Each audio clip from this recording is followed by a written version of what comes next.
towards Flack. And Paul Watton had lost his footing. Flack has got away towards Sean McCarthy.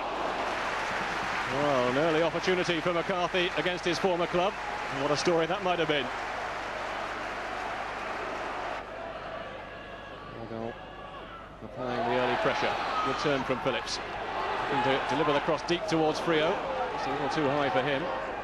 Vinci picking it up on this near side. Has he taken it too far? Well, he's got the cross in towards Nicky Banger. Chance for Phillips!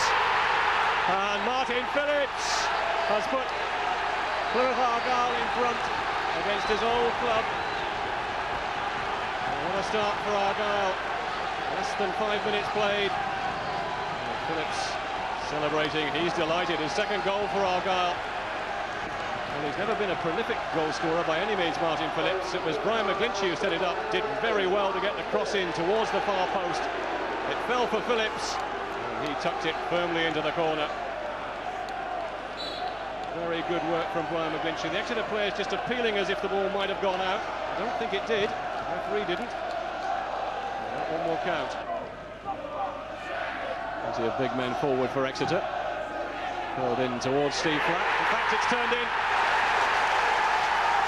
by Chris Curran, of all people. Another man to get a goal against his former club. Well, he spent 2 years at Argyle as a defender. He got up in front of Steve Flack, just got the flick, and nothing Romain Lario could do about that one. Chris Curran, well, he doesn't score too many goals, but he'll treasure that one, that's for sure. Lovely touch from the former Argyle player. This is Breslin. To spread it wide for Christian Roberts, who's made a great run. Good save from the goalkeeper. Well, a move that perhaps deserved a goal then.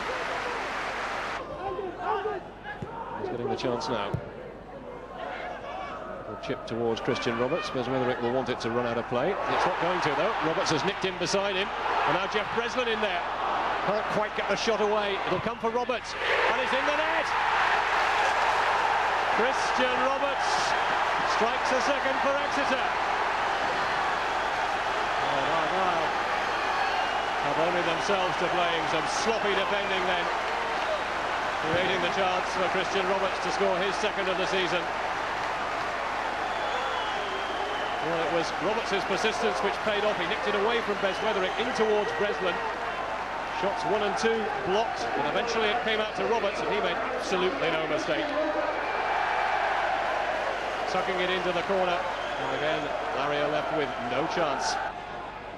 Besweatherick towards Michael Evans, got a good touch on it, and now McConnell giving him the ball back. A chance here perhaps for Evans to get a shot in, and Greg, who had to scramble back towards his goal, finding himself in exactly the right position. Well, McConnell's attempted clearance bouncing into Evans, and the shot well blocked by Matthew Gregg in the end. Paul Watton then with the free kick. Curled in towards Evans. Curran up in front of him. Now Watson with the header clear. Barlow has Breslin to his left. Black is up ahead of him. Barlow and McCarthy making their way into the middle. Good run this from Breslin. Now he's picked out Christian Roberts. Chance for him perhaps to drive the shot in. Oh, what a good effort. And what a superb save from Romain Lario. Gets the congratulations from his former teammate Sean McCarthy. And Roberts can hardly believe it didn't go in. Well, a good ball from Jeff Breslin. And Roberts seizing his chance, struck it well. And that is good goalkeeping. He really did get plenty of power behind it. It's in the right area. Lario forced to defend again as the corner comes across. It'll come back for Barlow. Oh, he's hit the post. Well, Romain Lario had hardly had a chance to recover his breath. McCarthy and Flack and Watson. Argyle getting it half away. Christian Roberts with a strike, and that's another fine save from Romain Lario. Well, he's denied Roberts on a couple of occasions now. And that was another excellent stop. Watson not quite sure where the ball has gone. It's come for Nicky Banger. Now Phillips. Breslin and Power getting goal side of him. Good crossing though, and it's been turned in by Michael Evans.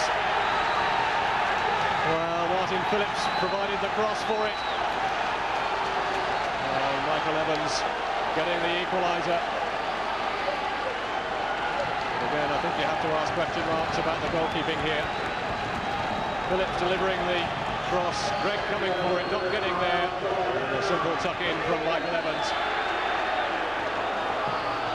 Good cross from Phillips, but you feel as if the goalkeeper should claim it if he comes to there. He didn't get it. 2 minutes for one of these two sides to secure all 3 points. Both of them seem to be going for it. This is Martin Phillips, going to get the cross in towards Stonebridge. And Ian Stonebridge has surely sealed it for Plymouth Argyle. But it's Martin Phillips who was again the architect there. Another pinpoint cross from the former Exeter player. And he's delighted, as is Ian Stonebridge. And I think that Paul Sturrock is pretty pleased as well now. Phillips delivering a superb cross, good header from Stonebridge. And Argyle look as if they may well have stolen all 3 points.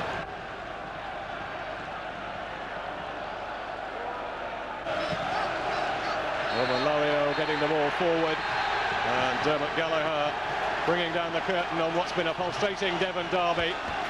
Michael Evans putting Plymouth Argyle right back in it in the second half with the equaliser. Huge disappointment for City manager Noel Blake, having seen his side 2-1 in front and then throw it away right at the very end. The goal provided by Ian Stonebridge after Martin Phillips had set him up. The spoils then going to the green and whites after a game which provided its share of thrills and spills. It was Argyle who provided the killer touch. Final score then here at St James's Park. Exeter City 2, Plymouth Argyle 3. Started to get 1 or 2 goals, and I suppose the game that everyone's going to remember, and possibly you will as well, was the local derby here against Exeter when you got a couple. That was fantastic. It was a great night, and obviously for the 2 goals for myself as well, it couldn't have went any better. I mean, you almost had a hat-trick that night, didn't you? Yeah, that's right. Stevie was in a position where I would normally like to be myself, but obviously it was a great start to the game and took the pressure off us a bit, and we settled down and played a bit after that. Were you aware, sort of going into that one, because that has always been the big local derby down here, were you aware of the sort of, what it was going to be like from the, from the fans' point of view and everything? I think that probably bypassed me. Obviously, if you're a Plymouthien, you're going to know what the game's all about, and even the Torquay game is much the same. But you could actually sense it when you came out and you seen the atmosphere that was building up before the match. You could actually sense it was a very big game. Important win, that one, and it did give you another little kick-start on the way, didn't it? Because there'd been sort of some big games through the season, but that one, I think, sort of probably would have given everybody a little bit of confidence beating the local rivals. Yeah, I think the main difference with that game is there was many games before it we'd actually won 1-0. So to actually get the 3 goals gave the team a lift, I felt. It gave us that wee bit. We knew we could actually go and score more goals than just one to win games, and it actually lifted the confidence within the team. This is Stonebridge, which is turning it back for Bez Weatherick. Testing cross for Stuart Fraser, he's missed it, and it's turned in. Well, that is going to go down as goalkeeping error, I'm afraid. Stuart Fraser coming out for it. And it was left to Steve Adams to just turn it into the net.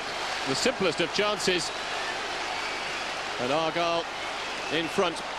As Weatherick's cross, well, Fraser got himself into all sorts of problems. It was just a question of who got the final touch. As Weatherick has gone across to the far side to put it in left-footed, and it's turned in by Maureen O'Keefe. And Exeter caught out by the set piece again. Well, Maureen O'Keefe came close to getting the touch on the first goal. I'm sure he'll be claiming that one. Curled in left-footed by Bez Weatherick. Maureen O'Keefe stooping low and tucking it into the corner. It looks as if it might just have taken a little bit of a deflection on the way in. Yes, it did indeed. It came off Chris Curran. I'm sure Maureen O'Keefe will claim it. It's no fault on the goalkeeper this time. Ball deflected past him by Chris Curran. out by Cronin. McCarthy pulling it inside for Breslin. Purdue trying to just find a little bit of space in midfield. Oh, Argyle with a chance to break. This is Stonebridge. Run into Curran. And the shot from Marino Keith. Oh, and that's a splendid finish. Well, he spotted that Stuart Fraser was off his line, and that surely will be the killer blow. Well, you have to say, it came rather against the run of play. Argyle have been penned in for much of this second half. But Ian Stonebridge getting away initially. And when the ball came off Chris Curran, Marino Keith, first time, chipping the goalkeeper. That is a top quality finish from Marino Keith.